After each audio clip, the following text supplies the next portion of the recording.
नमस्कार।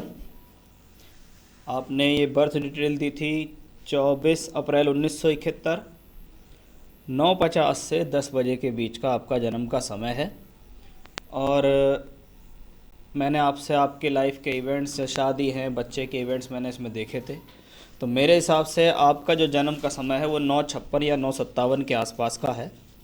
9:50-52 तो नहीं है, क्योंकि उसमें नवांश कुंडली चेंज हो रही है। और जिस नवांश में आपकी शादी हुई है, जैसे आपको शनि की दशा में शादी का वो हुआ है, मैं वो भी बता देता हूँ आपको।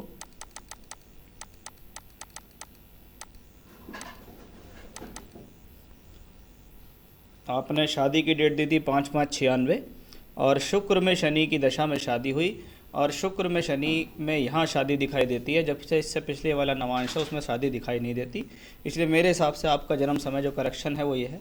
लगन कुंडली तो 2 घंटे तक एक जैसी रहती है, ये चेंज नहीं होती। वर्ग कुंडलियाँ चेंज होती है, उनके आधार पर प्रेडिक्शन होती है। और भी मैं आगे आपसे बात करूँगा तो मैं आपको बताऊँगा कि क्या क्या स्थितियाँ इस कुंडली की हैं। शुरुआत करते हैं लगन से। मिथुन लगन है आपका और जन्म की राशि है मीन राशि।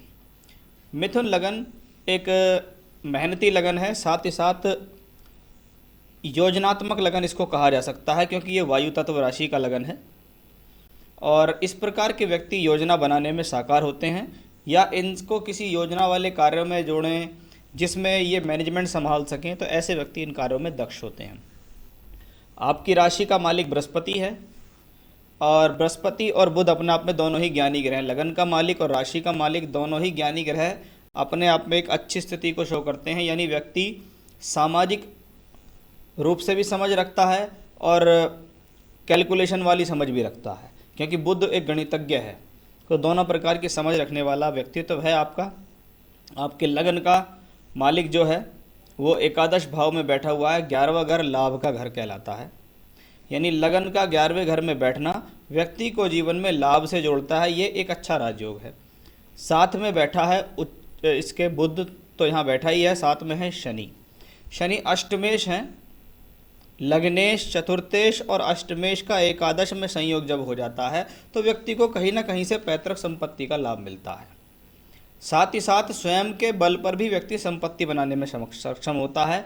सूर्य उच्च के हैं और यहाँ बैठे हुए हैं। ये स्थिति व्यक्ति को परिवार में, खास तौर पे भाइयों में, या तो सबसे बड़ा होता है या सबसे छोटा होता है, मंझला नहीं होता। तो वो स्थिति भी देखी जाती है। ये आपकी हिम्मत को, साहस को बढ़ाने वाली होती है। साथ ही साथ शनि इसमें साथ में बैठे हुए हैं। शनि है नीच के। नीच का शनि मंगल की राशि में है और मंगल उच्च का है शनि की राशि में। यानी शनि मंगल की राशि में, मंगल शनि की राशि में, दोनों ने स्थान परिवर्तन करा। और यह स्थान परिवर्तन फिर से दिखाता है कि व्यक्ति को पैतृक संपत्ति का लाभ होगा। कभी कभी अचानक से धन लाभ होना या किसी अन्य माध्यम से भी पैसा मिल जाना, वैसी स्थितियां भी ऐसे चार्ट में देखी गई हैं। शनि को जब मंगल की दृष्टि होती है तो ये होता है नीचभंग राजयोग। तो ये अष्टम भाव से संबंधित कारकत्व हैं। पुरानी ज़मीन है, कोई पैसा है, वो मिल जाना। साथ ही साथ ये भाग्य संबंधित लाभ को भी यहाँ दर्शा रहा है। अष्टम भाव में मंगल और राहु है। जहाँ सूर्य, शनि और बुध की स्थिति के बारे में बताया, अब ये मंगल और राहु जब अष्टम भाव में होते हैं तो ये गोपनीय चिंता देते हैं, बीमारी देने में सक्षम है, टेंशन्स होना, नींद ना आना या किसी प्रकार की आंतरिक रूप से घबराहट वाली स्थिति को भी प्रकट करते हैं।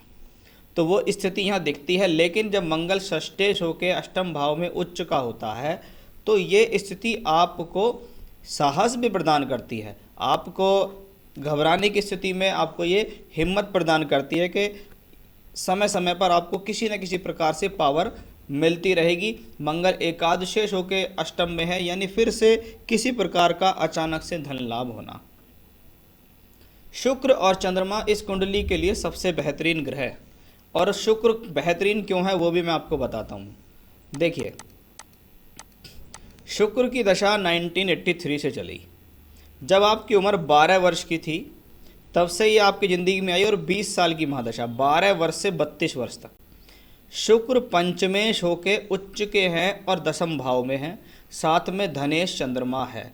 इसका मतलब शुक्र की दशा में राजयोग है, कर्म से राजयोग है और धन मिलेगा।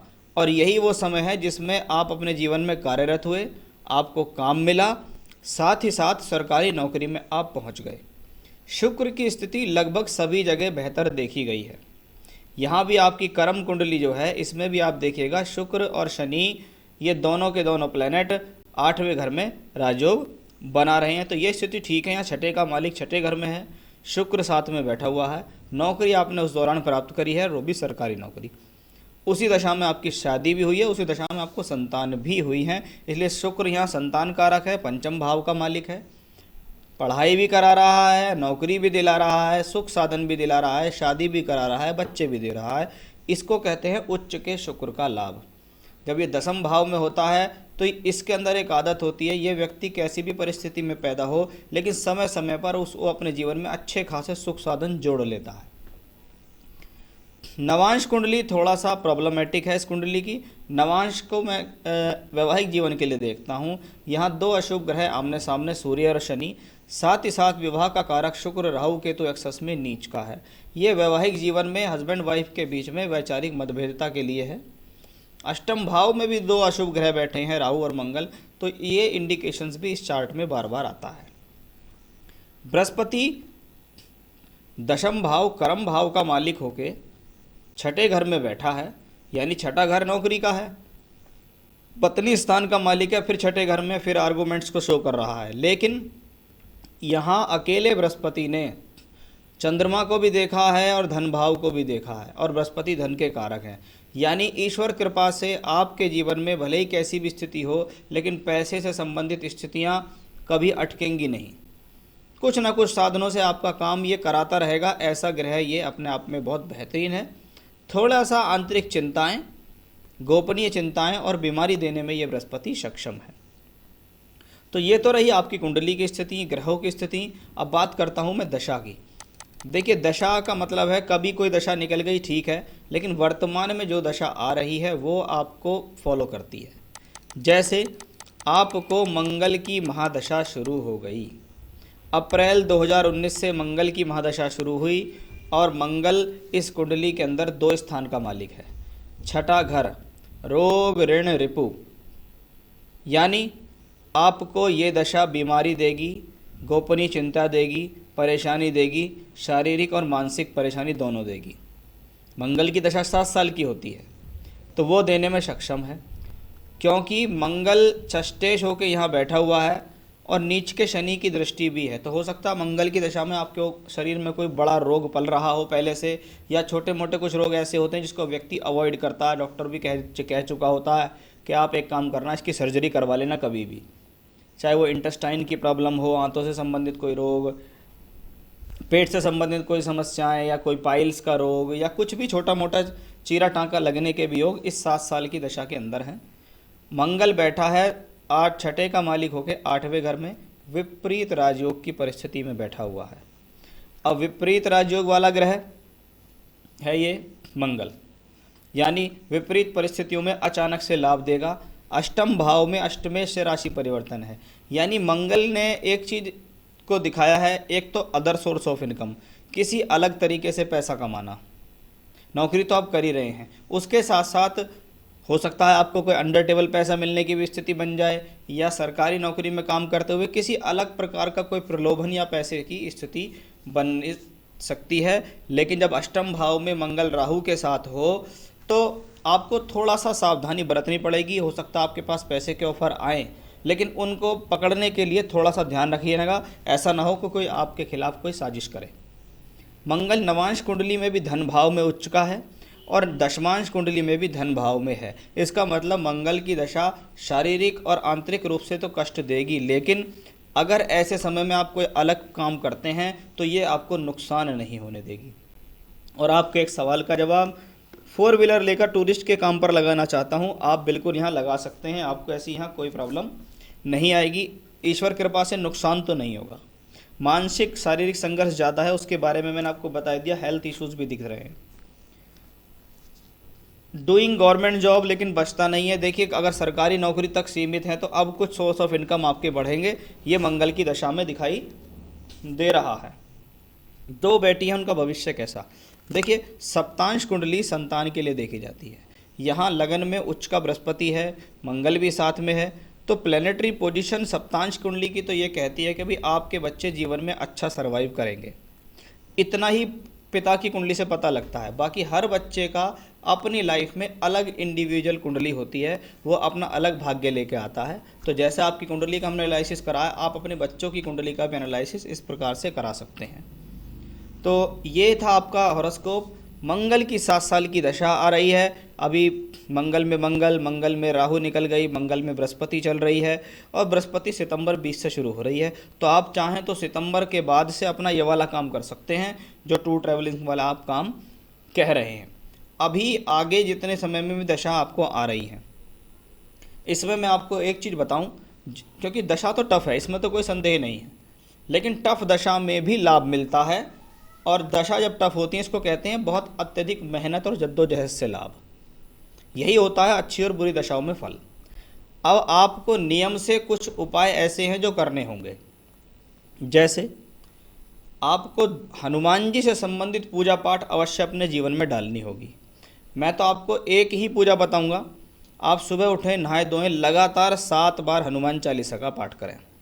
एक स्थान पर बैठकर लगातार 7 बार हनुमान चालीसा का पाठ करें। 20 से 25 मिनट में हनुमान चालीसा 7 बार हो जाएगी। सिर्फ यही पूजा करनी है और कोई पूजा नहीं करनी। दूसरा, हर मंगलवार का प्रसाद चढ़ाना है आपको हनुमान मंदिर में जाके शाम के समय। तीसरा, शनिवार की शाम को एक मिट्टी के दीपक में सरसों के तेल का दिया जलाएं और जाकर पीपल के पेड़ के नीचे जाइएगा और शनिदेव के लिए दिया जलाइए कि शनिदेव मुझ पर अपनी कृपा रखें, सभी प्रकार से मुझे रोग से परेशानियों से दूर रखें। और आप चाहें तो वहाँ पर भी खड़े होकर एक बार हनुमान चालीसा का पाठ करेंगे तो बहुत बेहतर रहेगा। तो ये तो था आपके हॉरोस्कोप का एनालिसिस और उपाय। रत्न के लिए, जैसा हम हस्तरेखा में भी आपकी बात कर रहे थे, तो आपको ज़रूर एक डबल फायर ऑस्ट्रेलियन ओपल पहनना चाहिए। सीधे हाथ की तर्जनी उंगली में चांदी की अंगूठी में आपको फायर ओपल पहनना चाहिए। ये आपके प्रोफेशनल लाइफ के लिए भी ठीक रहेगा, पैसा को संचित करने में आपको काफ़ी हद तक ये हेल्प देगा। तो फायर ओपल पहनना आपके लिए ठीक है। तो ये कुछ उपाय और एक स्टोन आपको ये पहनना है। बाकी किसी प्रकार की कोई परेशानी की बात नहीं है। बस जिन बातों को समझाया उनका ध्यान रखें। अपनी हेल्थ का ज़रूर ध्यान रखें। आप अभी 49 के आसपास हैं और आप एक ऐसे पड़ाव की तरफ जा रहे हैं जिसमें एफर्ट्स तो आप कर रहे हैं अपनी तरफ से, लेकिन स्वास्थ्य का ठीक रखना भी बहुत ज़रूरी है। तो स्वास्थ्य का भी ध्यान रखें बराबर, क्योंकि अभी मंगल की दशा है, पूरे 7 साल के लिए आई है। तो ऐसा ना हो कि आपको कोई बहुत बड़ी परेशानी आ जाए। तो अपनी लाइफ स्टाइल को अच्छा रखें, योगा प्राणायाम, अच्छा खान पान रखें, व्यायाम करें और डॉक्टरी उपचार में भी रहें और अपना काम करते रहें। उपाय करने से आपको ईश्वर की ब्लेसिंग्स प्राप्त होंगी, जिससे आप कड़ी से कड़ी चुनौती में भी पड़ जाएंगे तो उससे निकल जाएंगे। तो ये था आपके हॉरोस्कोप का एनालिसिस और आपके सवालों के जवाब। नमस्कार।